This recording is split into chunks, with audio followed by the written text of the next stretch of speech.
An balima kunnafoni cakɛlaw bɔlɔlɔ matrafabaw n'o ye internet ye aw ni ɲantuma aw bisimila maliweb.net ka don kibaru kɛnɛ kan.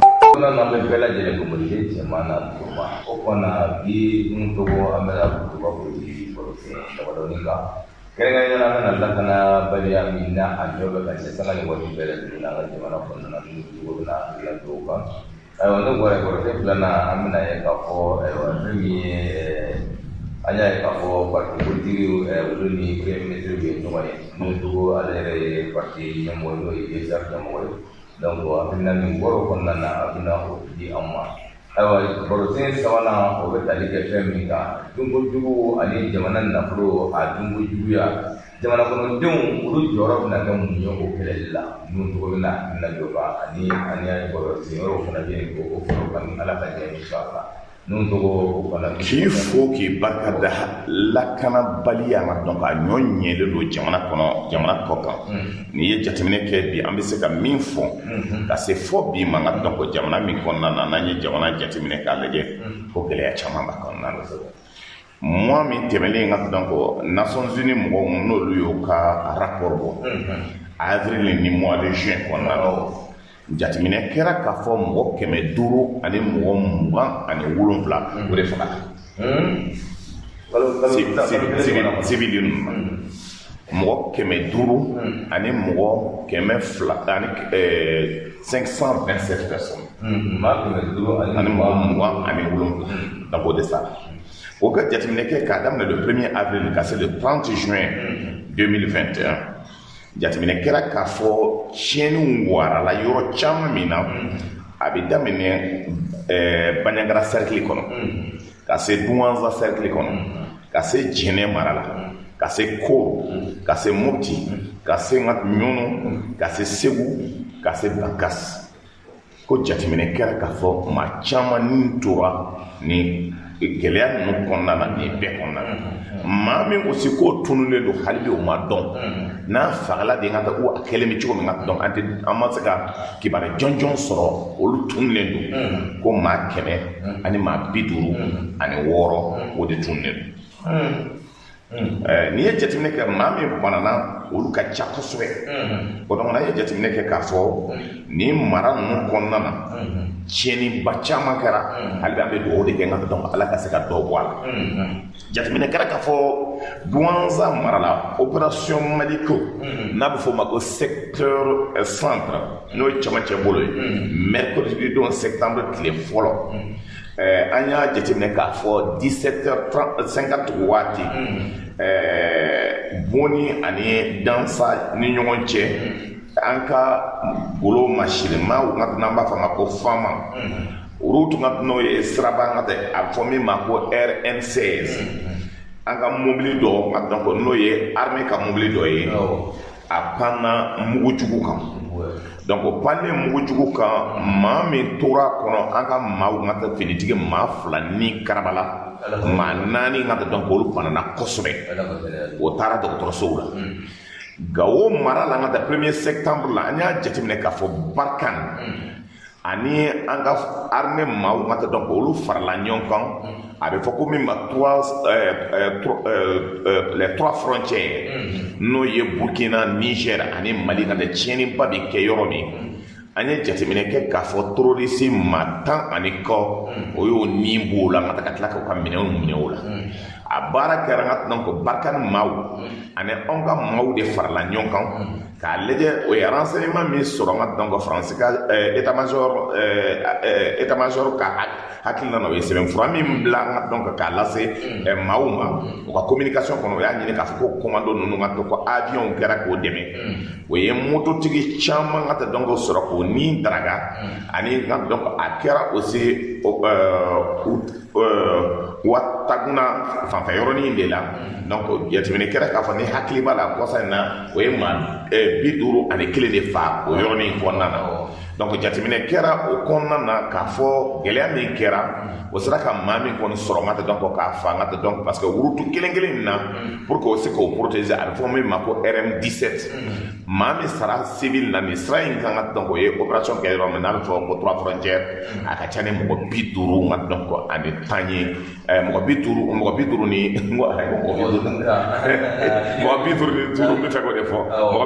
turu nga donc o kon olde nga tanyana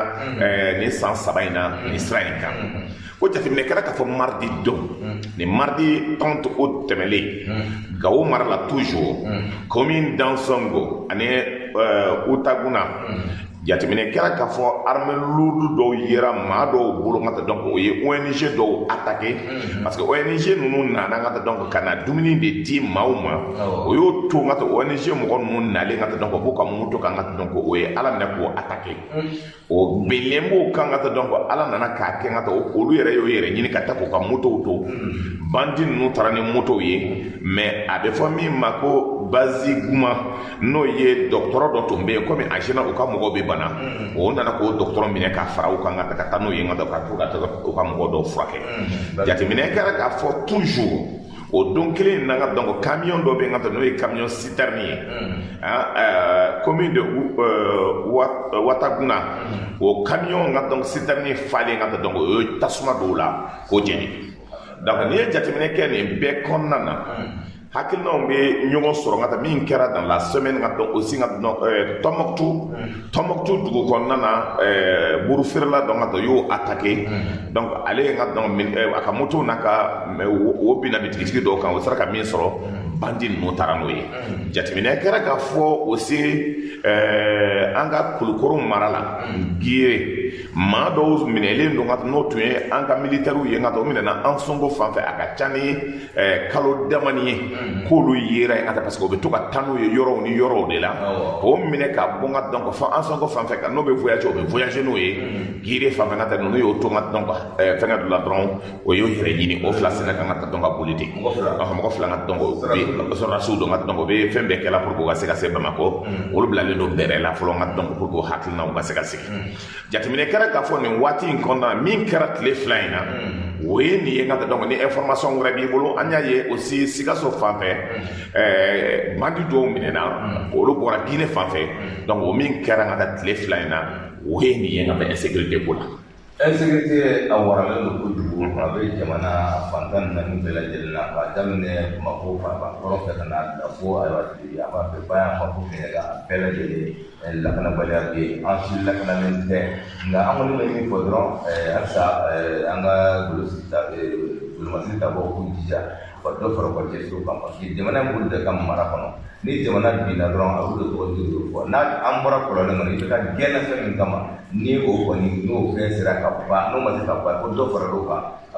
a laban an bɛ min kɛ sanni an ka tɛmɛ ka donc Mopti mara la aussi insécurité laban min kɛra ka taa kɔn min ka taa donc n'o sauté la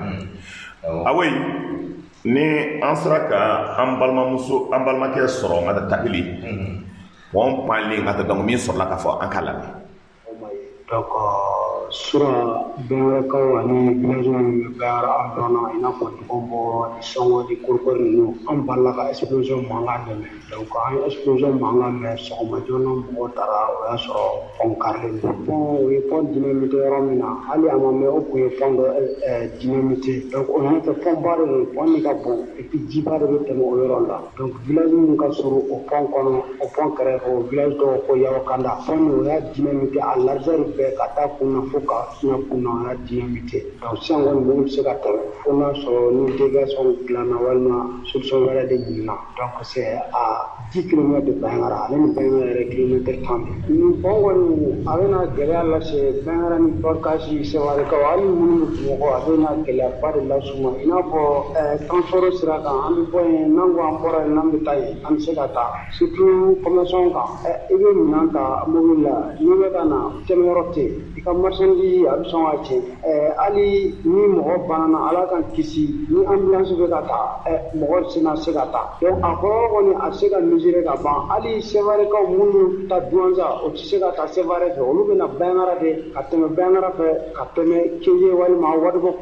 Nuwɛri fan fɛ ka taa Duwanza o responsable caman bɛ yen i n'a fɔ préfet ninnu sous-préfet ninnu ani mɔgɔ caman bɛ minnu fɛ ka taa Duwanza olu kan ka na yɔrɔ de ka tɛmɛ ka taa pont karilen n'a sɔrɔ mission urgence bɛ ka taa dɔnniya fan fɛ tɛmɛyɔrɔ tɛ yen donc a bɛna ko caman ralenti commerce bɛ ralenti transport bɛ ralenti hali ala ka kisi ni mɔgɔ banana fana o fana ka taga o ka gɛlɛn a fɛn bɛɛ de jɔlen c'est comme si sira de tigɛra de il faut que solution immédiate ka ɲini pour que tɛmɛ wɛrɛ ka sɔrɔ nin pont carrelé yɛrɛ a bɛ se ka kɛ sababu yɛrɛ ka mɔgɔ jugu ninnu ka accès facilité u kana se ka mɔgɔ attaquer parce que ni pont carrelé yɔrɔ nin c'est un point stratégique donc o bɛ se ka bɔ yɔrɔ caman kana ka mɔgɔ attaquer ka kojugu kɛ mɔgɔ la donc an ka sécurité menacée don an ka économie menacée don an ka santé yɛrɛ menacée don même les affaires courantes o bɛɛ se ka kɛ tant que ni nin pont ma dilan walima ka sécuriser hali n'a dilanna il faut que ka sécuriser sinon ce n'est pas la première fois a kun kɛra ka tɛmɛ ni a filanan de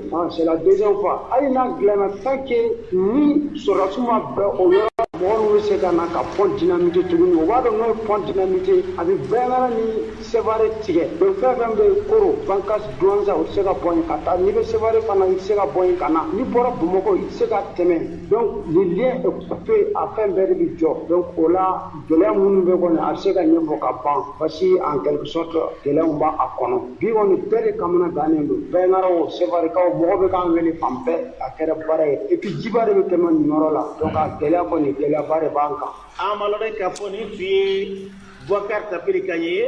o hukumu kelen kɔnɔna na Adama Jɔngo ye sifin denmisɛnnakaw ka ɲɛma dɔ ye e k'a dɔn dɔgɔnɔw ka yɔrɔ la ale bɛ da se a ma a gɛlɛya bɛ se ka kɛ mun ye an k'a lamɛn. Samiya in kɔnɔ kɔni ni ko ka gɛlɛn kosɛbɛ kosɛbɛ fo n'a y'a sɔrɔ ni armée de wulila ka jɔ ka pont flottant dɔ dilan yanni samiya ka tɛmɛ parce que an hakili b'a la a ɲɔgɔn kɛra san dɔ la a ka ca dɔ la a bɛ san 10 ɲɔgɔn bɔ sisan Gundaga pont min filɛ nin ye jiba dɔ de bɔra Banɲagara fan fɛ Yamé Lemu kɔnɔ ka na Banɲagara ka na Gundaga pont in bɛɛ ta ka taa n'a ye bon a don kama armée de nana pont flottant dɔ dilan donc samiya kuturu bɛ mɔgɔw tɛmɛn'o kan o kɔfɛ de Gundaga pont in dilanna o dun ka bon ni ye donc ni o n'a ɲɔgɔn tɛ a kɔni tɛmɛni ka gɛlɛ a yɔrɔ la kosɛbɛ parce que a côté fila bɛɛ jiba de dalen bɛ yen wa hali ni k'i bɛ déviation karaba k'a dilan sisan a déviation ninnu n'an ma kɔlɔsi jatigɛ wale mɔgɔw bɛ taa bombe de da o déviation ninnu na parce que o tɛ se ka goudron sen ka bombe k'a la nka ni déviation dilanna bɔgɔ bilen kan o ka nɔgɔ u bolo u bɛ se k'o sen ka bombe k'a la donc an kɔni bɛ min proposer nin waati in na o san na min kɛra Gundaga armée o minɛ kelen mana sɔrɔ armée bolo u bɛ se ka taa o ɲɔgɔn fɛn flottant dɔ kɛ mɔgɔ bɛ se ka tɛmɛ a la fɔlɔ an kɔni an ka hakilina y'o ye. Merci beaucoup, Awe. Bomi kale flani, bomi kale flani, ah, to bomi na pa. Pele de bon point, pele de bon point.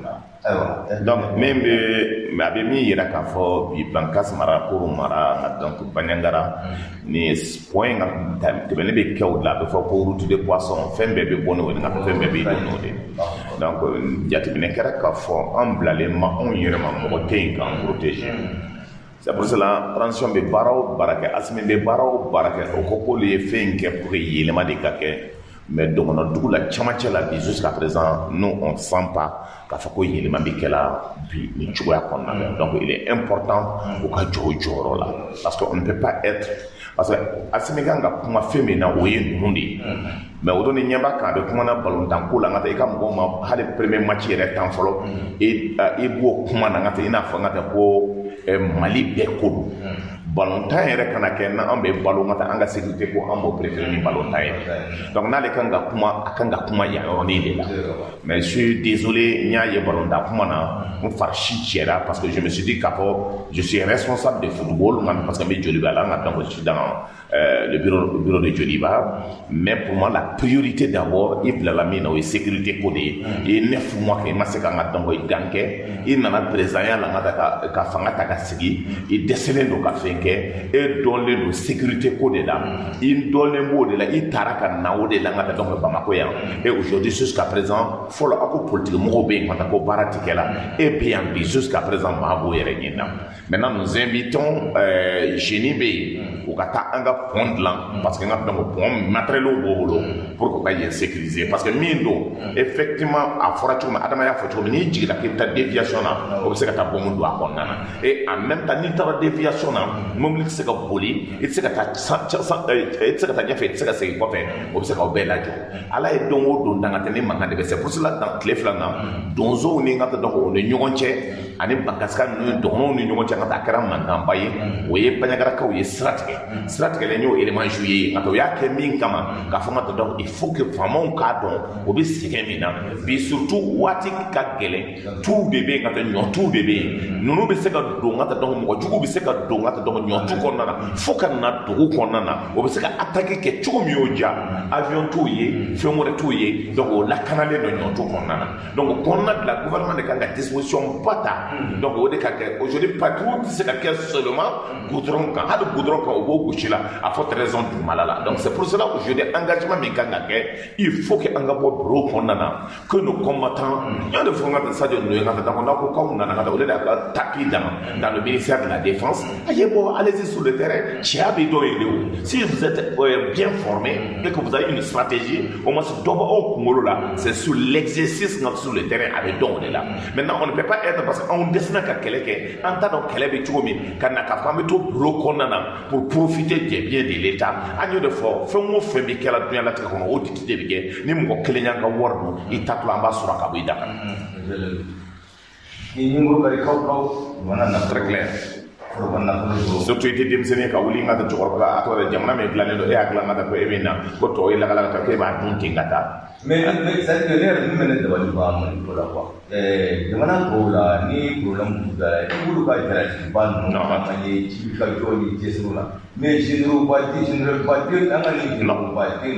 mais nous deux ou c'est que ba dunia ko non ko ngata sur le terrain ko mon non na ga explication ni mare depuis que nous jeunes frères nous nana o généraux bege o yo bege parce que nous le paye o le briller parce que armée na mido minga coronier minga coronier non nana ko ko e ka barana tous les généraux maliens aujourd'hui min bébé exact min ba donc atme ko yoke on les a mis à la maison à la retraite non on sarata mais aussi les maisons ngata donc faut être saraula ça devait assimiler Toyo les décidés. On les a mis à la retraite. Aya y fait un forum mais Aya n'en a plus de 7 générations de ceux qui sont sortis à l'Emia. Ayo la retraite forcée. Des nullards comme Aya. Donc maintenant on a des généraux général mais tout le monde a comme ça. Il n'a même pas fait l'école de guerre. Donc, tout le monde a maintenant plus de 7 générations d'officiers à au peuple à la retraite là. Donc, tu parles fouille là. Pour que tension Tchama a décidé de faire tout là. Nous n'allons aussi. Je ne Tchama d'ailleurs nous allons mais d'ailleurs nous peuple la Canada. Oui, après nous peuple la Canada. Tous ces gens-là, donc aujourd'hui, généraux de Baraka, Malika, armée à disposition là. Quand faut que généraux de Baraka, au Qatar fondé nous tout de avec mes 12 ans d'expérience d'expert en communication de défense, Mambi Baraka, armée à domaine qu'on les généraux maliens, à titre de montant de et aux généraux, aussi, on sait comment ils sont devenus. Parce que dans l'armée, normalement, le galon seulement, dans l'armée qu'on a gagné, pour être colonel seulement, colonel doye, 15 ans qui est grade de colonel. Anya est pour disposition de Métakmami, pour être le lieutenant, doye 7 ans, 8 ans dans le grade de lieutenant. Anya est au condamnat, pour être capitaine, d'autres ont fait 8 ans de grade de capitaine. Anya est pour être commandant. Il y a des gens qui ont fait 7 ans de grade de commandant. Anya est pour être lieutenant-colonel. Il y a des gens qui ont fait à peu près 5 ans de lieutenant-colonel. Anya est pour être colonel. Il y a des gens qui ont fait 20 ans de carrière colonel. Anya est donc de nous au avec le grade de colonel. On allait on a créé le grade de colonel-major. Quand la Canada de général, il y a donc bête ce qu'on a. On a des jeunes qui sont arrivés 25 ans d'exercice, ils sont généraux et ils sont généraux. Comme ça, c'est l'armée du même. Il y a l'armée Fakatan. Carmel Kassina Luba. Ni Carmel Soulana, il y a d'abord général, c'est son babi général. Donc c'est ce qui s'est passé. Il me caille à do ay do rek général parce que koni do ni atete mandi. Donc ayo ka armée tachien ka blaté de ka fota. Ane mambe mi kata karmani mambe bo karmani mambe tayala rôle ke général. Ote hali armée do. C'est dommage ce qui s'est passé. On a ka guerre do anga armée kono aussi. Ni mara mo ma bo Britannique militaire là, il considère comme un bon officier. Parce que l'armée type Sabanani, il y a des soldats, il y a des gens qui sont rentrés. Quand les soldats, il faut que tu aies mais donc, ils sont en 1992 dans l'armée. Moi-même, je suis venu au Canada. Nous, dans 92, mais je suis venu c'est pour calculer. Oui, mais c'est spécial. Ni chatimé que ne condamne, c'est qu'on a la armée qui tue. C'est pour cela, ni a faut qu'on sur le terrain, qu'on barraque. Normalement, chaque région militaire a quelque chose d'engagé. Et le chef d'état-major doit être général, son adjoint doit être général, le secrétaire général doit être général, le chef de cabinet doit être général, l'inspecteur doit être général, la gendarmerie doit être général, son adjoint doit être général, la garde nationale doit être général, son adjoint doit être général, le génie doit être général, l'armée de l'air doit être général, son adjoint doit être général, les commandants des régions militaires à Flavé Kanga donc généraux. Mais aujourd'hui, le niveau du commandement n'au pas gagné. Et même bien quand ça les demander quand ça nous gâte oui dans le régional ya douer on est banda wera na blani on a wodi kama on anga teme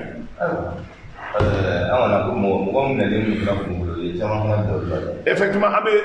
ala barka danga ka deke finalement banda o blala o ba ka bureau nyenyin na jona na ka bureau d'ancien président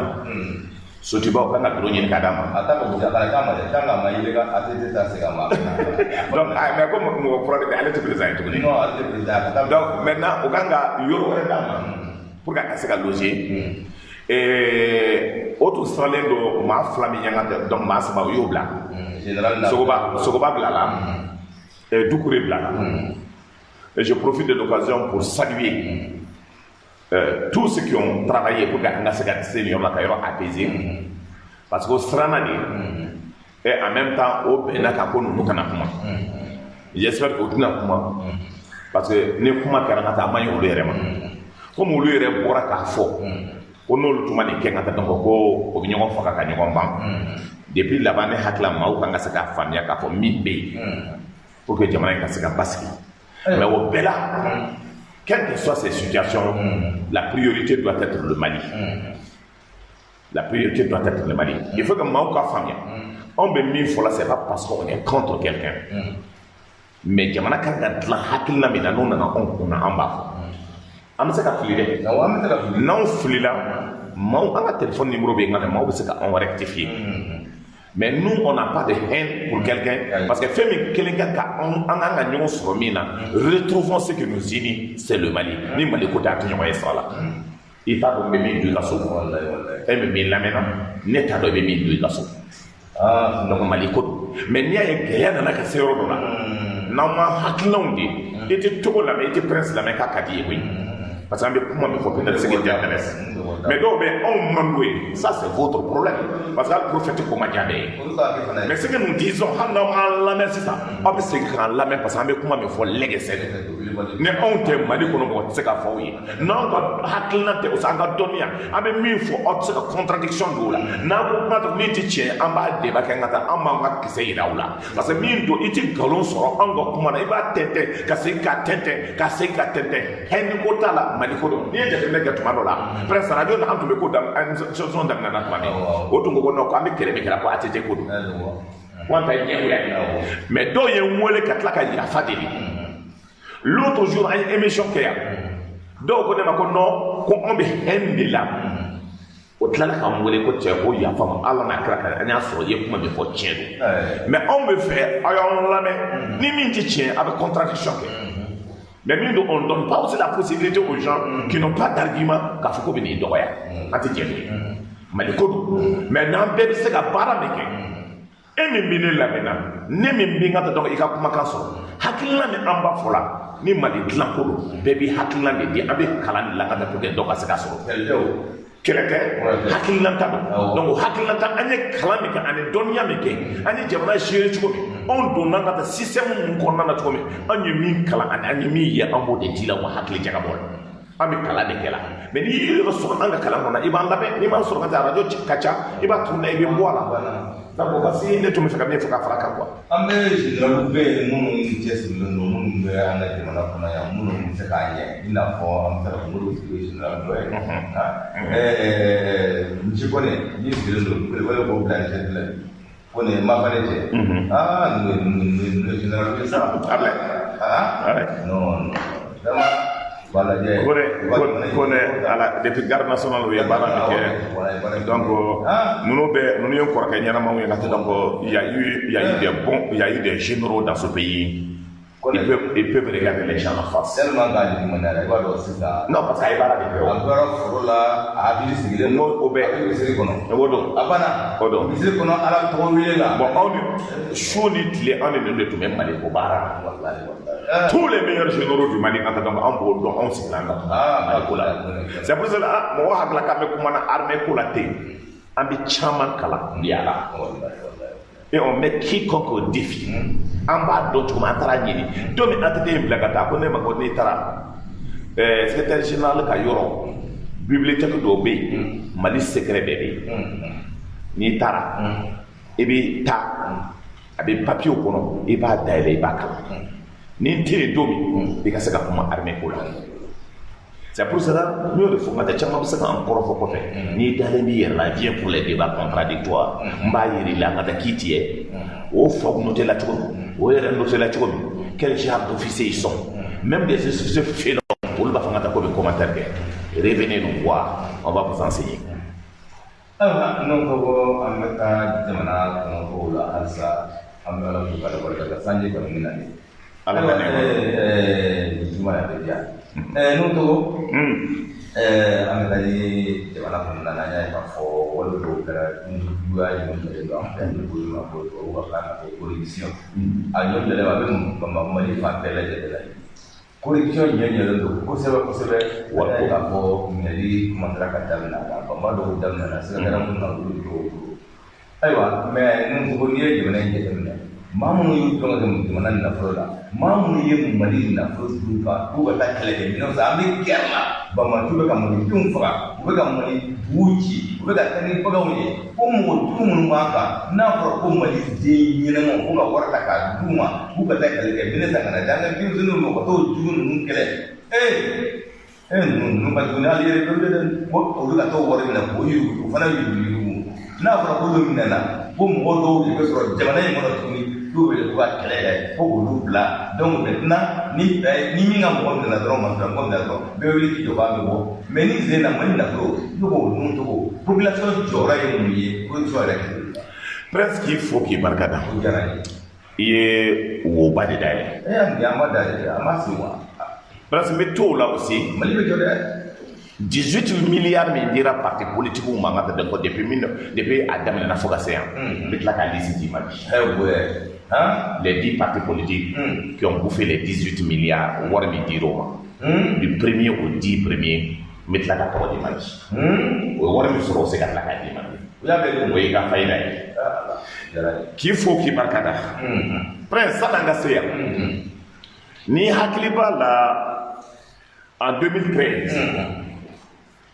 n dɔgɔ Tamtam Ly o de tun nommena comme premier ministre Tamtam Ly a y'a fɔ Ibrahim Boubacar Keïta ye Tamtam Ly Alkasun bɛ ka ko il faut mana kalo to ma ko da prononciation ninnu bɛ Tamtam Ly o tɛ wa Tamtam Ly Donc,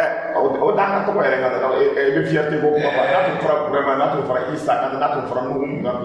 on sait qu'à faire. Mais est-ce que les gens ont Il y a un peu de début de la ta.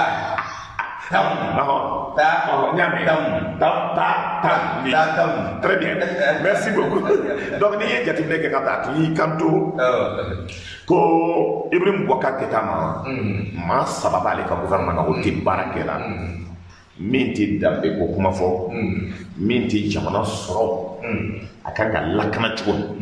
gouvernance vertueuse ale ko min ma gouvernement min kɛ se ka kɛ ni bɔra ka taa i bɛ se k'a lajɛ k'a fɔ o tɛgɛ ma se nafolo ma o kun kɔrɔtalen bɛ baara kɛ danbe ni hɔrɔnya kɔnɔna na ko ninnu sabati ka dɔn a sira yirala ale la Ibrahim Boubacar Keïta ko joli voilà pour Soumaïla Bobé Maïga, ministre de la Défense et des Anciens Combattants. Ako Madame Boire Féliciso, ministre de l'Économie et des Finances. Moustapha Ben Baka, ministre délégué auprès du ministre de l'Économie et des Finances, la promotion des investissements et de l'initiative privée. Ako nous ministre ça, présent. Niama encore boire pour que jamana ka se ka dambe ni horoya et que partenaire ko fala la o ka se ka bonya la sang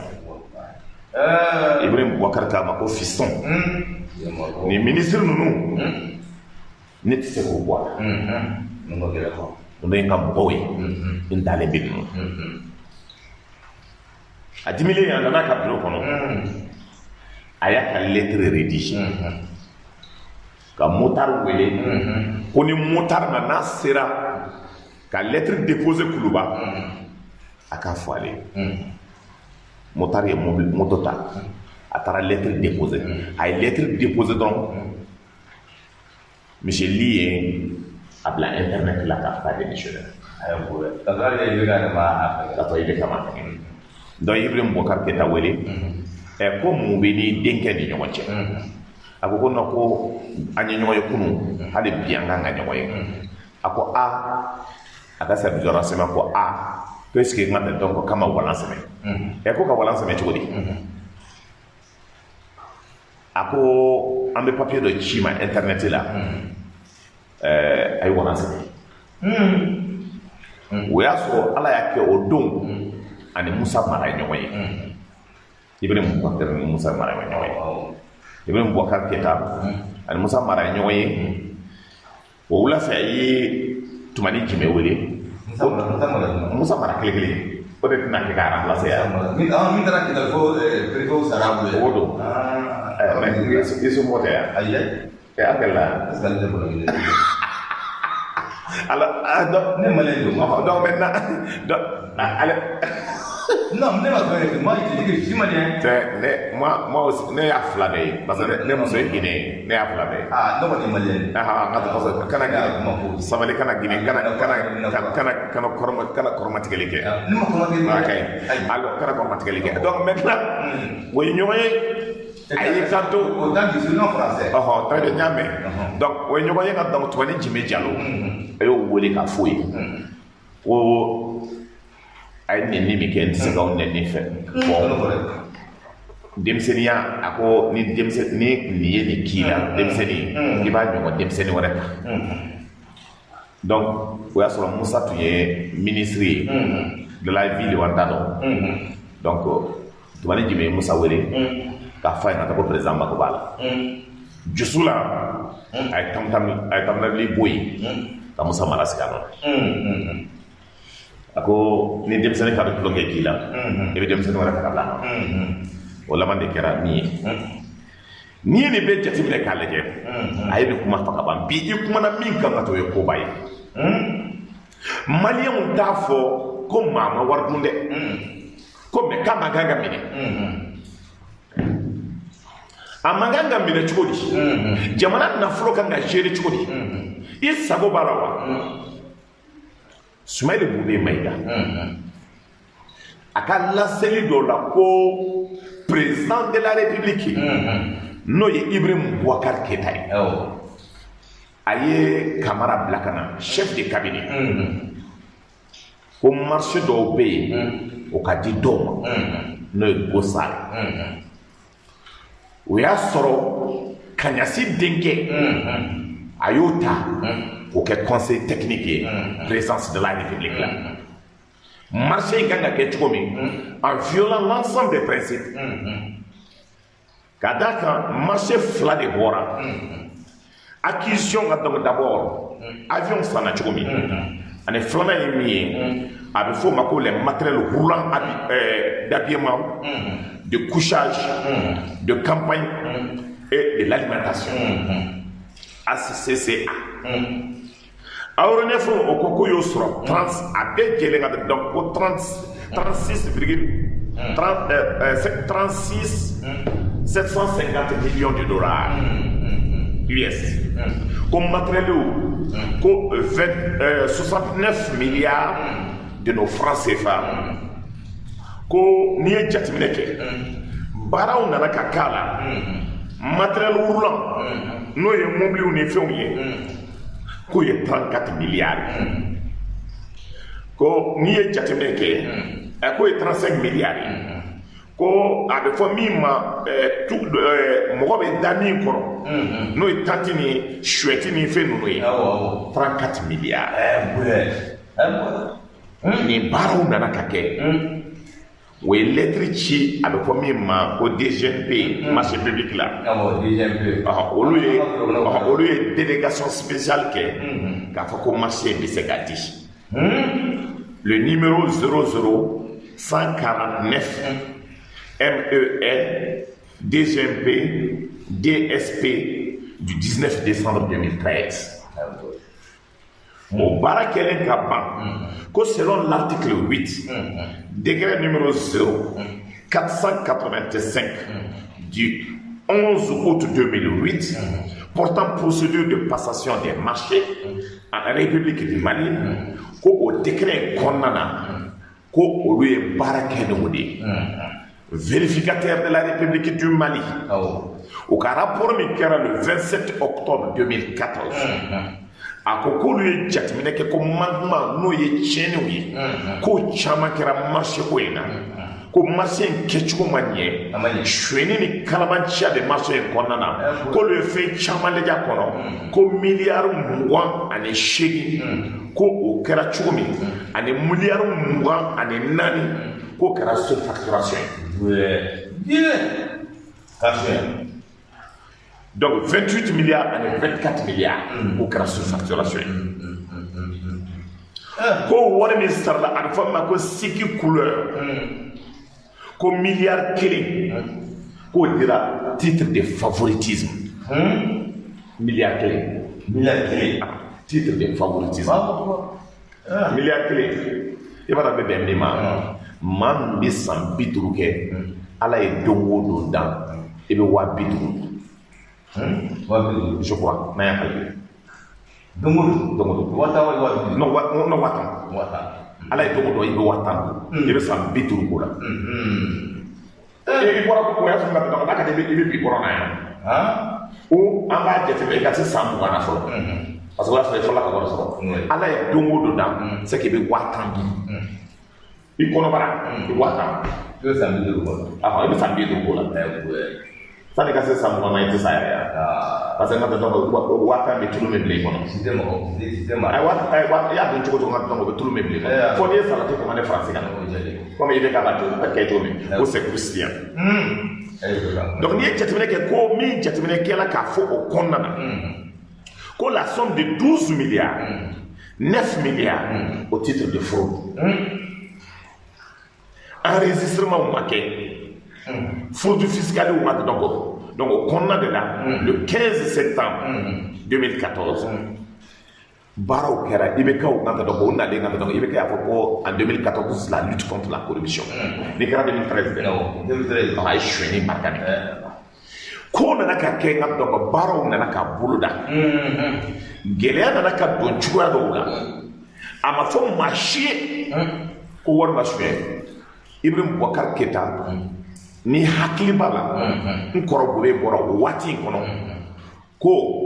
i b'a mɛn ko juguni olu bɛ kule juguni na k'a tɛ se ka minɛ ko o baara min kɛlen don hakilina ninnu na pour eux jamana ko don parce que min kan ka kɛ n ka taa dɔn ko wari tun tɛ Mali trésor la k'olu ye marché di san 3 kɔnɔ a kan ka sara cogo min société kelen san na 600 tanti min kan ka san 2,5 millions olu san na à 7 millions 500,000 ouais a tɛ ka logement social donc ni de minɛnw ni wariw de taara min tun kan ka don armée kɔnɔna na maître Tapo o de tun ye Gossard ka avocat ye maître Tapo kelen a fɔra ko wari ninnu kana sara tuma min olu de ye baara kɛ cour suprême na maa dɔw bɛ kuma na bi c'est pour cela anw ko an tɛ fɛ k'a dɔn concernant nin ko in na procédure kɛra tan o ni kɛra tan ninnu caman bɛ kuma Mali kɔnɔ o bɛ kuma procédure de kama procédure ye mun ye ko sariya ma kan ka kɛ tan mais est ce que suyɛni kɛra wa suyɛni ma kɛ wa an b'o de kuma ni y'a ye ka an bɛ se procédure yɛrɛ la min bilala i y'a dun i ta don wa i ta don wa e min dɔw ye 30 millions dɔw ye 3 milliards marché ta k'a di mɔgɔ ma comme ça a ma se an ka mɔgɔ tɔgɔ fɔ n'an ka bɛ liste tɔgɔ fɔ mɔgɔ caman ba n'a fa bɛ boli donc an ka awi Bubi ka mɔgɔ sa dɔ ka kuma procureur kuma na an ka procureur lamɛn procureur ye min fɔ an ka avion ko kuma min fɔra Bamakɔ ka waati la o avion kura sera ka di président ma o avion santɔla o kɛra sababu ye mɔgɔ caman de ye nafolo détourné ka bɔ jamana ka taaya la ka kɛ n'u ta ye ka taa mara u ka dogoyɔrɔ la donc a kuma fɔra tuma min na enquête dayɛlɛ la enquête kun fɔlɔ o procès verbal dɔ binna 2016 n'a fɔra ko fanga yɛrɛ ka ministre olu nɔ ka minɛ a ko ma nɔgɔn bon donc u ye cogoya kɛ ka a datugu en 2016 k'a fɔ ko a ko ka dafa parce que nin façon na a kuma dayɛlɛ la ni juge y'a baara daminɛ mɔgɔ caman de dogolen b'a kɔnɔna na olu bɛɛ n'o tɛ se ka minɛ donc o tun y'a ko dabila mais ministre wɛrɛ nana kɔfɛ ministre de la justice wɛrɛ nana n tɛ fɛ ka tɔgɔ fɔ o de fana y'a fɔ procureur kura wɛrɛ fana nana k'a fɔ ko nin ko in a dossier ka dayɛlɛ o de y'a to en 2020 avril 2020 procès verbal kura d'enquête kura o sɔrɔla enquête in senfɛ ka d'a kan enquête fɔlɔ min kɛra ministre dɔw tun tɔgɔ yera la mais u ka kumakan tun ma taa donc a bɛ komi baara min don a tun ma dafa bon donc enquête filanan in o dayɛlɛla tuma min na donc u y'u rattrapé o kuma u ye ministre ninnu bɛɛ lamɛn fɛn fɛn ye dossier in géré u y'u bɛɛ lamɛn bon donc fɛn min bɛ dossier kɔnɔ u y'o fana kɛ procès verbal ye o y'o kɛ procès verbal de 2020 o nana 2016 procès verbal dafa bon k'o fara vérificateur général fana ka rapport d'audit kan bon donc n'o kɛra dossier bɛ i yɛrɛ sɔrɔ procureur du pôle économique ka bureau sanfɛ mais procureur du pôle économique sariya ma a se d'a ma k'a fɔ a ka nin affaire in bɛ taa ɲɛfɛ parce que dossier giriman min don sariya ko ko a ka ci procureur suprême procureur général de ma o de y'a to u ye dossier layɛlɛn ka caman dossier y'a yɛrɛ sɔrɔ an ka bureau kɔnɔ yan nɔ ne ye parquet général de cour suprême na yan bon donc sisan n y'a f'i ye cogo min na procès verbal fila ninnu ale ni rapport d'audit olu bɛ kɛ document ba kelen ye kunnafoni caman b'a kɔnɔ min bɛ procureur général de la cour suprême permet ko nin y'a taa ɲɛfɛ o de y'a to sisan n'a fɔra ko k'a kuma datugula ayiwa tun datugula n'a dayɛlɛ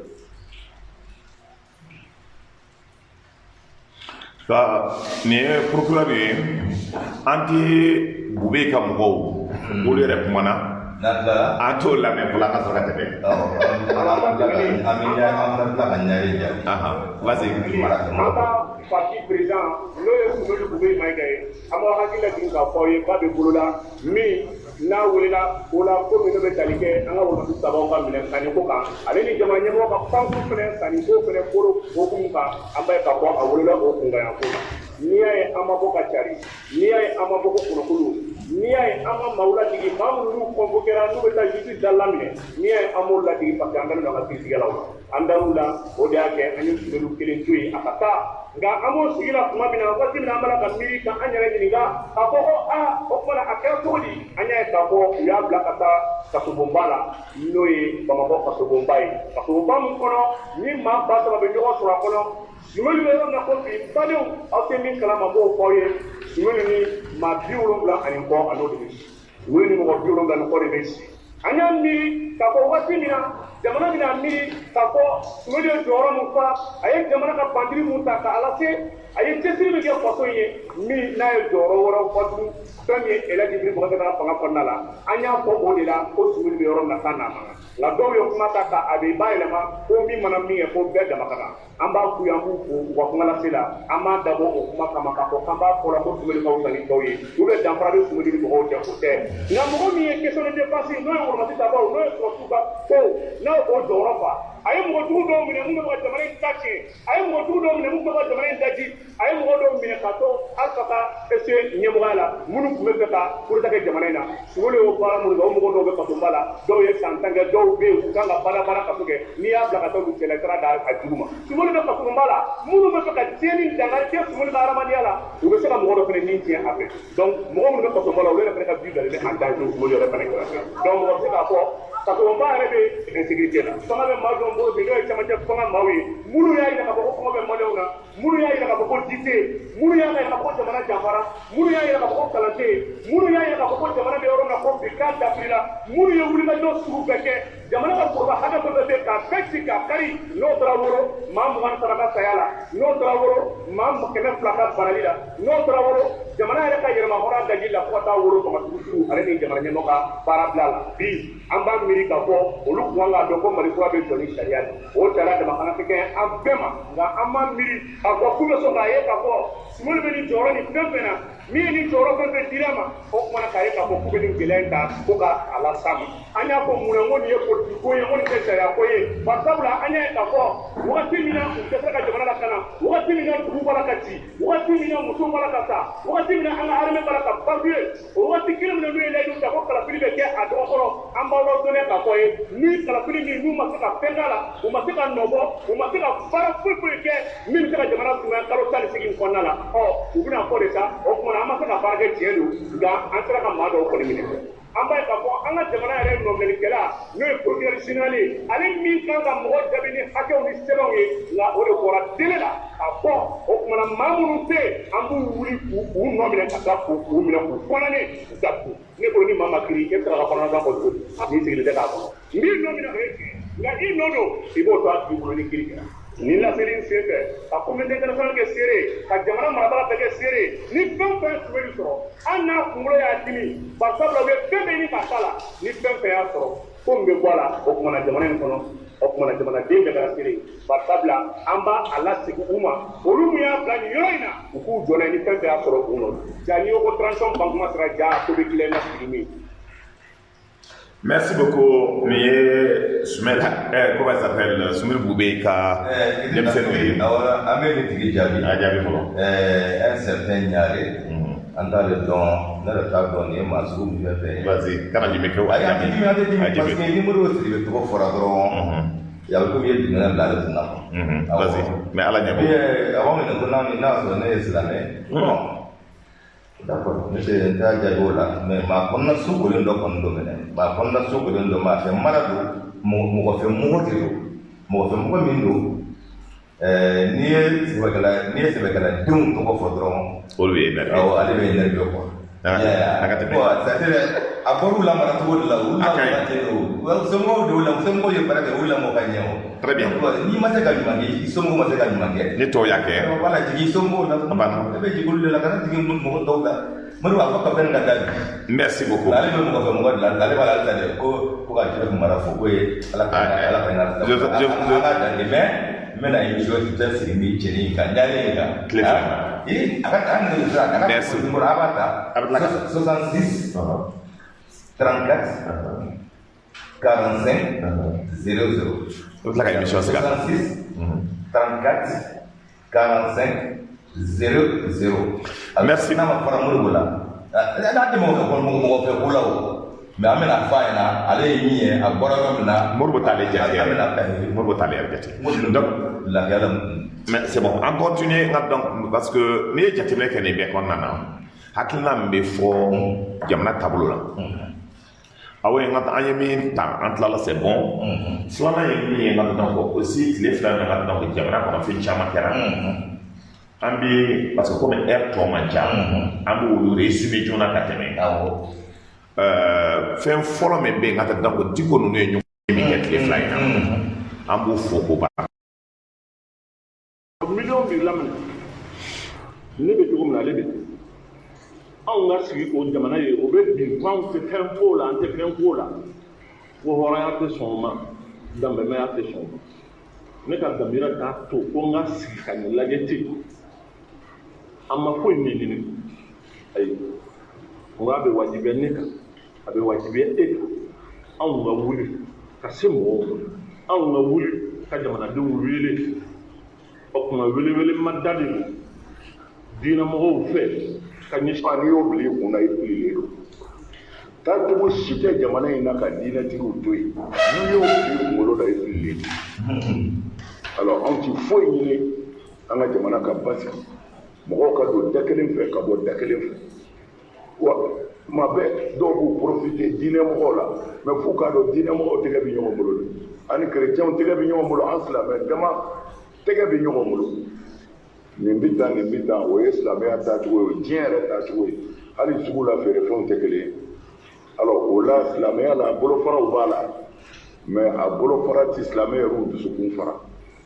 an bɛ ɲɔgɔn bolo su fɛ an bɛ ɲɔgɔn bolo tile fɛ. merci beaucoup ni ye Haidara ani Diko ye nga ta u bɛ kuma min fɔ c'est rassurant donc maa min tile fila na mɔgɔw ja tun tigɛla kosɛbɛ mais o fila ka bɔ ka kuma kan ani kerecɛn ɲɛmaaw fɛn bɛɛ ka kɛ jamana ka se ka basigi o b'o tɛgɛ di ɲɔgɔn ma ka conférence organiser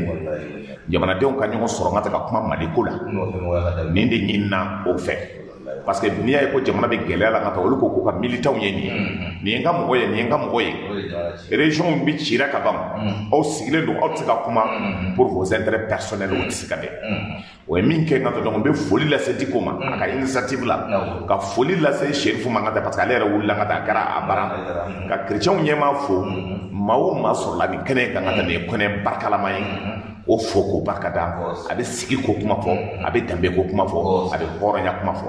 parce que ni ne ɲininaw fɛ gɛlɛya kɛra cogo cogo il faut ka wuli ka jɔ n'olu farala ɲɔgɔn kan c'est que jamanadenw b'o yɛrɛ sɔrɔ ka tila ka justice ɲɛnama di juge min ka dɔn ni gɛlɛya bɛ se ka kɛ jamana kɔnɔna na ni juge bɛ jɔ jɔyɔrɔ la maaw bɛ kuma dɔ fɔ ne tɛ tɛgɛrɛ fɔ juge ye bi justice ye bi an bɛ yɔrɔ min n'i y'a ye ko jamana in sera nin yɔrɔ ma c'est que Mali justice nɔ b'a la Mali sécurité nɔ b'a la Mali fonctionnaire nɔ b'a la Mali population nɔ b'a la mais jugew de ka wuli ka jɔ n y'o de fɔ ko jamana binna cogo cogo ni jugew jɔra o jɔyɔrɔ la jamana bɛ jɔ o kana don maa si fɛ namara la mais ni ko min yɛrɛ kɛra tile fila na a ye mɔgɔ lajugu ko juge ko masaraw yɛrɛ dɛsɛra ka bɛn sariya bolo la i b'a fɔ dɔw ka dunta ko don dɔw ka business ko don dɔw ko k'a ka man kɛ syndicat dɔw ko k'a man kan ka kɛ syndicat dɔw farala ka taa cour suprême kan dɔw ko k'o t'a la a ye ne ɲugu parce que n'i ye jateminɛ kɛ c'est que tiɲɛni barika donna jamana kɔnɔ secteur tɛ yen n ka taa ka fanga to ko mɔgɔw ko faralen tɛ ɲɔgɔn na min na Diko ninnu y'a kɛ cogo min il faut que magistrat ka don aussi force doit être à la loi. Ce n'est pas leur sentiment, mais mindo ni jamana drome chouena procédure côté de mi yan chouin o kanga kambisi. Kuma chama be fola bi. Les flamants na boubé comme des écoles. Effectivement boubé maintenant avec prison centrale. Bamako aka mogo kulila ko mogo tan ko mogo bi woro bi wolon flawa kan wo de be sokle ko mais o kan ga donc ka fo ko ne mogo bi wolon fla ne ko ne bube ne o le be sokon sokle mo mais ba expliquer yo ta nye doni ma chama be aba la mena ta au moins on ye kele ka ayem kula ani kalo wolon fla ke ka sobo kele nay o tran mine alpha ka mɔgɔw an ye kalo 7 kɛ ka sobo la kabala a kɛra année blanche ye 2005 n tun ye ekɔliden ɲɛmaa ye kɛlɛ kɔnɔ n'i ye jateminɛ kɛ o kɔnɔna na an ma fɛn wɛrɛ kɛ dɛ k'a fɔ an ye tiɲɛni de kɛ an ye sala an ko alpha ma anw bɛnna min kan 91 a ko min bɛ kɛ o de bɛ kɛ an tɛ na baarako la aw de ko k'a bɛ se ka kɛ 91 a bɛ kɛ diyagoya à la banque à kaso don taille ani grève la fin de ke ne de tu nyema yi donc pour ka kabla ni mo hakla kana kele dam na ide ngata kele madabla ay kalon fla de kaso la donc responsable de l'AIM en pole o konna cheni barka boyele fo kana sero do la hakila do ta prison pas le konna da abitudi we VIP de ale bi yoro ça veut couloir belébélé d'obé fonctionnaire ou débat ani mo baw e ka tlan dalen do tani ka tlan dalen tambe abbe nyebi ñona ñi nga kele ni be abbe tan ñi nga kele mais prison na chambre de chambre de passe chambre de passe e cheni de ke ina pour le moment ibne le no kabla e be min sɔrɔ i ka so kɔnɔna na climatiseur min fifa o t'i fifa ye ventilateur bɛ yen humidificateur bɛ yen o de bɛ d'i ma i tɛ sa o an kɔrɔkɛ caman wɛrɛ bɛ yen olu ti ɲɛma ye Bamakɔ wa dɔw tɛ yan ɲɛma dɔw tɛ yan mais c'est la question maintenant o ko min kɛra n ka taa o ko pour k'o répondre n ka taa ko a ye maa dɔw minɛ k'olu ye terroriste ye o n ka taa donc ko jamana tiɲɛnikɛlaw ka y'a minɛ mais n'i ye jamana nafolo n ka taa n'i y'o tiɲɛ armée min kan ka san arme min kan ka san ka terroriste kɛlɛ o e ni terroriste bɛɛ tɛ kelen ye wa ne jamana ta tiɲɛ e ni terroriste bɛɛ tɛ kelen où est la différence donc maintenant Kounasiri, le président de la République a donné des instructions au ministre de la Justice pour qu'il y ait aménagé. Nous ne pouvons pas information pour le mais moi, je suis en train de ministre de la Défense. Il faut aménager. Donc maintenant, aux dispositions de l'État là, par le ministre de la Justice, il y aura des aménagés. Peut-être Mousso Gora, mais Kasobola, il y aura Mousso Toubé. Au bout de chambre, clé de la Gadama, climatiseur, ventilateur d'Okala, ou climatiseur d'Okala, mais on a climatiseur Kala, non, climatiseur Kala, mais vous êtes monté. Non, le climatiseur Kala, tiens là, parce qu'il a été Premier ministre. Tiens là, donc, tu veux un go d'abla, avec climatiseur Kala Kadama, notamment à Fargolo, tu sais qu'à se porter. Donc maintenant, il y a la condition qu'on a, la Kaka Dumini Dunganye, et puis à Katanyega Yelena. Ça, on ne peut pas accepter. Du coup, c'est la Kenya, donc, vous ne mérite pas ça. Au cas de la Nyen au cas de la chambre qu'il est au moins ça a catoué téléphone caméra. Donc c'est ça la question. Parce que Aïjimar donc la Kayena obéit au moins ça n'a pas construit. Parce qu'il est militaire, mais il est le premier ministre, il est le directeur de la sécurité d'État. Surtout nous, il faut le directeur de la sécurité d'État, quel est en nous l'État. Nous devons nous donner une nouille. On a eu pour il faut qu'on fasse ay jere ay mo ka je ay mo le ka je parce que ni ma bi ka ko cheni ke ni yere ay yere cheni ke surtout ale ka mo bi yoro be ade ka na bo be c'est pour ça qu'on va faire la militaire jeune mouillé avec clé aye na flo toy aka baraka jamana kula aye jefta parce que d'abord de mais on na daga ka fo ngata ko abe shweni kele ko o yera be shweni ke o muso be shweni ke o dio be shweni ke atraka be shweni ke marché dun kera kata to ambado mi flana be be kera jamana ko tele flana o ditu dabne service pas kada na temi malila kada structure panura présence de la République primature ministère donc a be audit de bien onyala service nouvelle nambora ula nzamara ko ko sanwa ba ko di ke service dam mais ça veut awone kala so wuyere wi wala chama sorola parce que ça veut que ni mi ni an go fosa o kai sa mais surtout audit ko de kala pour que ka don mali woru tara mon me fayda be di ma badima fayda ka damine depuis 2001 kana c'est 2018 là kana c'est ola non 2018 oui on ta kana soma sans Dieu nada donc ça il y a donc parce que lumière m'a ko sobe wore mi sorla clé ça damani ko nana là-bas, on est fiers. Quand 2001 à ce 2018 là, les 10 grands partis politiques qui ont bénéficié les 18 milliards. L'Alliance pour la démocratie au Mali, l'aliment PHH. 5 milliards 157 millions de francs CFA. 5 milliards 157 millions de francs CFA. Milliards d'euros. Millions keme. Un million bitourou. À de wolofla. À des maillots de soro 100 ans. 100 ans. À de wolofla. Parti flana miye mali na flo sur consommer aide aux partis politiques. Oui, RPMI.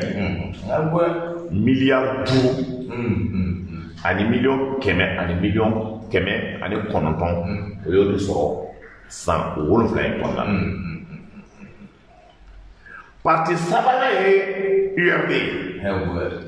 Milliards saba. Ani milliard keme, ani biworo. Yo de soro. La partie nanina et sadi million keme kononton million biwolonfla ani nani partie durna et sinidi million keme kononton million keme fla ani kele partie worona donc no ye imperi je veux le parti million keme segi un million mois ani fla parti wolonfla na we pareday ke len dra mega parti million keme woro ani million bi shegi api wolonfla ani saba parti shegi na no e kodemi million keme woro a million tan ani woro parti konontona we UDD million keme nani ani million wolonfla o de solo parti tanna o milliard million keme fla ani million konoton o de solo je résume en français les 10 partis politiques mi wor sorongata donc dans les aides aux partis politiques premier l'ADEMA avec 5 milliards 157 millions de francs CFA. Le deuxième, le RPM, avec 5 milliards 119 millions de francs CFA. Le troisième, l'URD, 3 milliards 160 millions de francs CFA. Le SADI, parti SADI, 974 millions de francs CFA. Le SINID, 921 millions de francs CFA. Le MPR, 822 millions de francs CFA. Le parti Parena, 693 millions de francs CFA. CODEM, 616 millions de francs CFA. Le 9e parti politique l'IDD, 407 millions de francs CFA et enfin milliards avec 209 millions de francs CFA, ce qui fait 18 milliards de francs CFA pour les partis politiques. Et oui, il faut y aller. Il faut y aller sur 2001 à 2018. Donc, il faut y aller à la somme. Donc, oui, puis donc ça veut dire que bien faut qu'à bla maintenant comment là-bas away ami chogal la mais ngata donc assise ko ina sana nga commence à soso assise national de la fondation o ngata donc nani la mais a commentaire to ko la ngata donc am soka foli ko assise la chogal e bora ngata parce que sana nga chogal la mais gele ami be ngata donc assise ko nga chogal la mais fla ngata soka mais allez-y. Ils sont faits. Il y a plan d'action même présenté CNT la mis adoptera a mise en œuvre tu vas casser gagner vanga tamalion beba ay force du Tchad rencontré bi parti politique de Franyonka débat mena chamayu hakilna ko organe unique chamayu hakilna ko assise nationale de la refondation malikura à fondation politique majoritairement je crois que parti politique à Famba moi social mais partout damado be minu ko gelea do be dele ko be asigi ka organe unique resi gelea mimbala angana abanaliser assise nationale fana partout do ya ko kuma kra kaba ko kambe assise yore organisé abe tanta abe warita peut-être na fa batala aye min fo oye assise min kra ka koro par exemple dialogue national inclusif be matala mais au te ka ko min bora assise la ani mi kra pour la réconciliation ani état général de la décentralisation aux résolutions be ashima walia différence min be unini assise nationale c'est que min bogo assise nationale abe walia gouvernement de transition reba awale jam aflana malion bebeta assise min assise koroke dialogue national we hakina mi soro do de be faraw ko minu mana o dialogue la minu mu hakina ni hakina kura min bina parce que ni je na mbita ko cercle la peut-être pour commune la kata ningal ke malion ko hakina we fara nyonka kana fara denika malion ka nyori di force vive composant do be minu mata dialogue national la ulu bena ni donc min be ko assise nationale anyana malian majorité wa hakindade namborola je crois que programme chama malion bena ben solution mitanga la malion bena ben nam bena ka da bena ko no ga transition malikurasi kuma chama fora organe unique ko ministre saba de la refondation de l'administration territoriale et ministre chargé des réformes politiques et institutionnelles une partout bena réunion chama que atelier auquel réunion que ka audience que en groupe que c'est ka consensus soro nta ko bebe na pe unanimité na soro c'est raison chama mi se ka soro dogo tena son point mais akana ke kamu wele anu kam hali minu ba ko ku te so transition bita chogo ni ku te so anga nuta koma juye malien de peut-être maso ama mais anga kuma ufe pour que malien majorité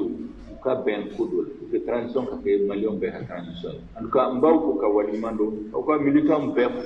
amba fait parti politique ba minu be ko parti politique du ko dunu de jamana ki kun mangu dato koila amba fait ni de na malikurai asibilin sirata kumai akabo mugoda donc anga ben parce que akra tugo parti de bena concours ka fanta de bena élection la donc mo c'est à parti d'abo mawla donc o de kama gouvernement ko président transition ko gouvernement be ko anga parti bonya anga ta ani parti kanyo ni majorité be min fait anga essayer ka to sira.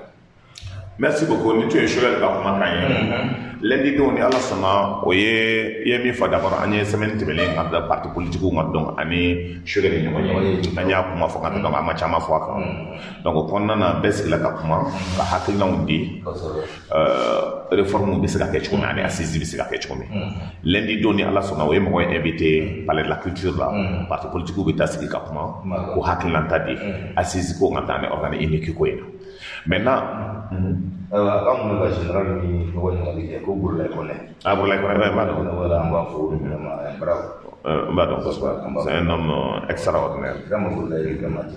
il a servi le pays occasion marchand bébé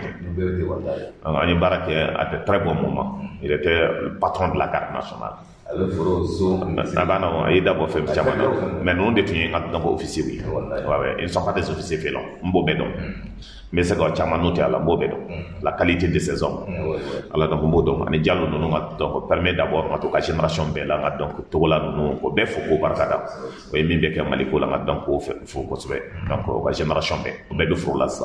Alors, donc, il y a des gens donc, Anya for Assis Gona, Hakina Bidila. Mais quelle est l'état de la Tchèque? Chamate Assis fait, parce que à Fora, débat au débat qui a la Hale dialogue follow qui a Denis Jonena préfet sous-préfet ani gouverneur Woldena jamade madel kala faut foro beti mais ni zena ka ni assise la Fora dozo boka représentant boucher boka représentant commerçant boka représentant Maliens les jeunes et les femmes qui sont représentés. Mali courant maintenant be fa katla ko be kata sike ka papier me be kera ne san damani konna ne do gena ka boala be ka faranyo ka ngata ka de ka fe proke min kany min bato ni fama courant mi nana ko baraka no ngata il faut ka fo fama yi min kadi e ni comme ibe ka ke chome itake jamana benamika ibole nomination kan ka ke chome marché kan ka di choma kete jamana kan ka dilan choma kete donc ni hade noko ko dugutiko ko salaire kan ka do ma be do noko almami ni kan ka kuya be kuyi noko ngata jamana kan ka choma ambe be wode kan ka nan benamika nan wulawla no kara papier wode be ngata ta parce que jamana dira ma do masa iba fo hakili de man iba fo bana de bo hakili la jamana be do ma no na ngata min ka do ba oti jamana de miri jamana de una o ma dilka hina jamana de una oti jamana de hakili la no jamana be baraka ka ke o kanga kilia jamana tawla o to ke min ka do yere wo yere no ka du na faranga ta jamana ko na kibi jatibere ka ngolo be se ka swaba to ne ka fo ko suba ko karum de be mo no me o ka de be mo fe do ke to la jamana ko o se ka to ne parce que karum ba yira fala kale de ngata fe de ke pour da fa ka ke nyemai jamana ka ngata fo rumeur ka circuler ka fa ngata ko karum de mo do no me o jamana o dun juju ma se ka wuli o don service de renseignement ma se ka wuli o de jamana bi o de jamana bi il faut que juju ka don halibe fangada c'est pour ça que je salue les juges de l'Afrique du Sud c'est une fierté pour l'Afrique président est coquet à manier Afrique du Sud juju ou là en fait mais on a juju du même c'est la courage sur ka wuli un cousin Touré ko ngata do na be ministre ne na mo Touré ngata ibe ka watla itu mede ibe ka machama ga masaka wuli de chete wa ni juju wulla ngata tumanna fanga ka fari ka chefo fagaye te te ra fiye ka fiye mate yi boro hal ni bege ça de la question moi ça va faire ouais mais c'est ça la question Malik ya ke tumando la mais à un moment donné c'est ça le problème pour nous juju do ngata ils sont en train de sortir du lot mais mi do sini o kana na flow mi ngata ka ko ba ke tuba ou ka clé et il doit pas être l'appendice de quelqu'un et quelqu'un ne doit pas les manipuler. Il ne doit pas être proche d'un pouvoir ou proche d'un homme politique ou proche d'un militaire. Mais en âme et en conscience, au Canada, j'ai dit encore de ce qu'il faut jouer. Ni jamana tachena ode no o joro la jamana de bokela. Il est important qu'ils comprennent. Tant qu'on mot famille, jamana tsaka bokela.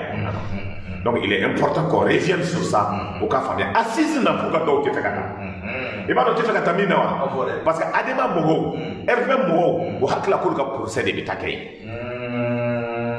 Parce que jamana la tchétoni, o jamana haraki tchoni. Donc ni mo tara sigi o hakla ko ka procéder de kela. Parce que mali be bina yoro so, ni mali be yoro so no ka o hakla ko ka procéder ke no ka procéder kera comme robe tike o la ko te fama ya so.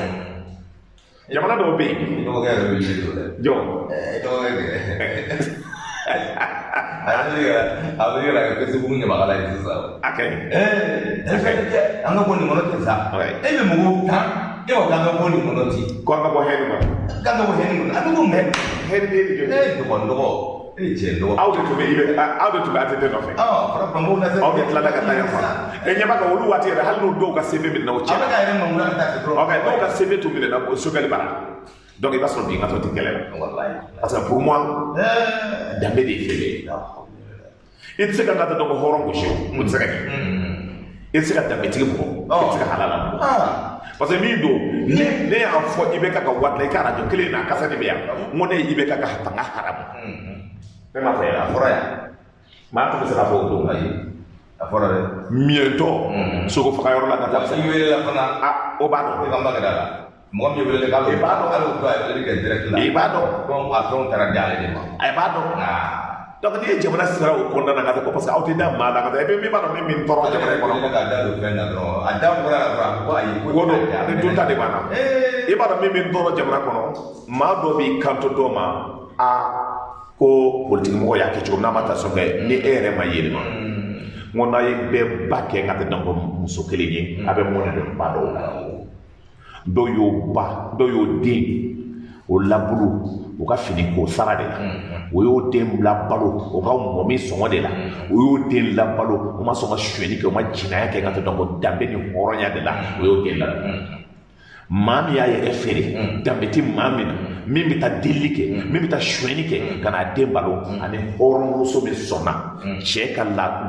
gosiliw ma ka muso ka cɛ ka tɔɔrɔ ma ka tila ka n ka taa tugu a tɔgɔ dɛ fɛnkɛ da kunna ka taa feere ka tiga ta n ka taa ka tulu bɔ n ka taa ka taa feere ka tila ka n ka taa malo sin ka wɔmi dilan k'a feere ka farine dilan k'a feere o den tɔw tɛ donc an ka dugawu kɛ pour que k'a fɔ maaw ye ni maaw bɛ yɛlɛma bi tɛ ne bɛ yɛlɛma bɛ yɛlɛma anw ta danbe ni hɔrɔnya la an de sɔnna kɛlɛ ma on a fait le choix donc ka bɛɛ fo ka bɛɛ barika da foli in ka donc an b'a daminɛ an b'a bolo an daminɛ an baw la an fana ka dɔw fɔ an bɛ taa di madame Meiga k'a fɔ ka barika da Fanta Traoré k'a fɔ ka barika da madame Diallo na k'a fɔ ka barika da olu de madame Ɲafo Fati Bɛnɛ k'a fɔ ka barika da madame Traoré Mariam Jara k'a fɔ ka barika da Fatumata Zara Kanajigi k'a fɔ ka barika da bɛɛ lajɛlen bɛ ka madame Jara Jɛnɛba fo i ka dunbiyamuso Fakolisi ko président se yɛlɛ la ko président se yɛlɛ la a bɛ kɔrɔma tigɛ la a tɛ kuma fɛ o madame Jakite k'a fɔ ka barika da Fakolisi ouais k'a fɔ ka barika da surtout n'an ye foli madame Dayo an b'a fɔ ka barika da ka foli kɛ aéroport mɔgɔw bɛɛ lajɛlen ni n ye foli kɛ n bɛ foli kɛ Hayidaraw bɛɛ ye ka daminɛ ka taa Buguba la ka taa n ka dɔgɔ aéroport fan fɛ ka taa n ka SSJ la ka dɔgɔ k'o bɛɛ fo ka taa Hayidara bɛɛ ka taa o ye karamɔgɔ ɲɛnama ye ka an ka karamɔgɔw don an ka bonya b'o yɔrɔ an b'o fo n ka dɔgɔ ba kɔnɔna an b'o fo n ka dɔgɔ yɔrɔ yɔrɔ n'o bɛ yen aw Hayidara a ye dugawu kɛ ka taa ale bɛ jamana ye n'an musa ka dɔgɔ an b'a fɔ an bɛ Burama fo ka Njayi fo ka taa aéroport la an bɛ imam fo ka Sulemani fo Fred la n'an ye foli kɛ ka dɔgɔ an tɛna tɛmɛ ka sɔrɔ an ma comment il s'appelle Lagare n balimamuso ka taa Lagare Kulubali bɛɛ b'a la n'a cɛ ka dɔgɔ misi Kulubali ka dɔgɔ k'o fo ka dɔgɔ ka diinɛ ko in ka dɔgɔ hali bɛ ka banba ka dugawu k'an ye k'a fɔ ko ka mun ka musokɔrɔbaw bɛɛ ka dugawu k'an ye n bɛ foli lase n petit frère ma ni petit frère min ka di n ye ka tɛmɛ ka taa journaliste bɛɛ kan n'o ye Kasim Barabaden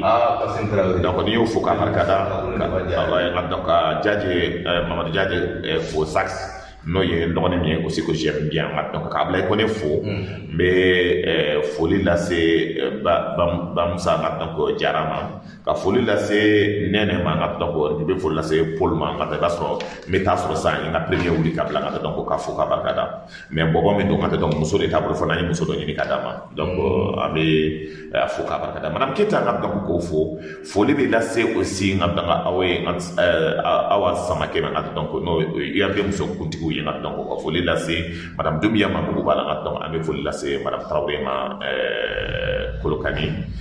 Wage Adama Gakou nka donc k'o fo ka Burama Traoré fo imam nka donc n'o b'an lamɛnna nin waati kɔnɔna na nun damele ka foli bɛ Ali ka foli ko yan ka Bakari Makew fo ka Bacili fo ka Kulubali mɔgɔ minnu bɛ fo nka taa Sabalibugu nka a ka foli bɛ kɛ yan Isa donc n ti ɲinɛ aussi nka donc Cɛsɛ a fari ka fisa dɔɔni an ka club de soutien k'a fo nka donc comme ani ka yɔrɔ man jan kosɛbɛ ka beaucoup fo nka donc n'an ye foli kɛ nka donc n bɛ Sudanɛ fo ka Adamu fo Mas nka donc bɛ lamɛnna ka foli aw ye ne mun man kan ye donc ka foli lase aussi nka donc Doyen Keyita ma an bɛ Sila n'o ye n ka conseil spécial ye an b'o fo k'o barika da Aminata Mayiga nka donc ani Bafanta Bakaja nka k'o fo madame Sangare Vie nka k'o fo k'o barika da Mas au fond donc Alpha K donc Kaba Ambofo l'adjudant de Barayo no yesu na garde corps ya Ambofo mba ko jo ngat donc denke ablo ngat ni wati na adan lamena ablay ko jo donc Ambofo ko barkada zone industrielle là foli bi da c'est ngajo matuni no ye Banu Magaji le grand Banu Magaji jeliba banaba jeliba ngata ko fo na nyo fo ka ba Musa Sissoko ngata donc nyo fo ka binta fo ka Yusufu fo ka Seydou Traoré fo fala dia ba lamena ka madame Safiatou Kone no esage famille Ambofo ka barkada foli bi da c'est aussi ngata donc camarama anaka ma ngata donc olu ba lamena aujourd'hui grand entreprise konnana ka madame Diallo ngata sanata no yambaye no tala ka do okay ka Diallo fo ngata donc hamdallah ka salam fo ka Haidra fo ka Rose fo ka professeur fo ngata donc tinina amba no e Mamuna Touré no e Salabadi ngata donc olu bay ngata donc ko barkada adam Salabadi aka na sona c'est ça des surtout aka projet ade talanya Ambofo ka barkada madame Babi Aminata Ambofo ko barkada ka kayatu ka wule sifo ipodrom na no ya anga muskorobaye ka Burama Diallo fo ka taximan Samba o lamena ka Isata fo ka honorable Machine fo nyata sira ko yo fo ko barkada fo le bila c'est aussi Hawa Silama le coach maintenant no ya entraîneur bay ko fo ko barkada Hawa Jan namba fama to boko duroko ko abe matal Ambofo maintenant gremdi mo na yo fo ko barkada madame Traoré Aminata Cécile o foli be amata penda ango foli be Abdou Karim ambo ka foli ke foli la sele ngata Mohamed Kassi Sakoma sans fil là abe madame Jakite Awa Dumbia na ba la menace la ba fa barkada madame Sina jogo ngata donc madame Sina ko Aminata nyare base la ngata be base ena amba chere fo ngata Sina jogo no be kuluba que Mamadou Dipa Fane Ambofo no ancien ministre ka foli la se Ali ngat no ka bozo ke meso ngat no Ambofo ngata na ka demba ngat no fo ngata foli la se Sori Jaktema no ye kona meri ka foli la se Laurent Jaktema ati nyina Burama Kulbali ka o flambe do wordenna ishaka na ka gerenga donc atete olbe wordenna ne lamen wati la Ambofo ko barkada madame Diara Jeneba be ngat donc Ambofo ka barkada madame Sinayogo Fatoumata Dabede no 300 logements à l'association de la Namba pour les femmes du développement pour les femmes économiques Ambafo ka barkada foli la BC aussi madame Soumaré Fatoumata madame Soumaro Fatoumata Gambera no be atete bugula foli la sele do aussi mawo ma ban lamene wati konna na ne foli la ba bi buru madina parce que en parlant de la wambe ambe mawo fu mun be zone de mera ko sebe avec numéro 76 39 55 64 Kapolri di Amadou Lamad Jara Jara Amel Piram Jara Asila ka Mamadou Jawara ko bu bana pada elaja montrete Kapolri di Alkasum Media Konta kono abe bela jene ko ambe anga jamana ambe do anga jamana ka basi fanga amba yo mo ka fo ate mo kula ni mi ke na ka do na nambora kama amba numéro de anta yi mali kodi anta yi mali kodi anta yi anga mali di ampe je mali di ante mo si fe mo ko ni di kai ni se ka ke ampula me ni mi ke domina na nyana namba kala marwa wi amba fo na manye amba fo c'est pour la kala ni o dondolo e ka numéro de téléphone ni me be aw klo garsige kera kunnafoni la kumaba munu ye maliweb.net sanfɛla la o de ye nin ye ni ala ma an ka jɔnya jɔn an na a kan an bɛɛ kunnafoni wɛrɛw kɛnɛ kan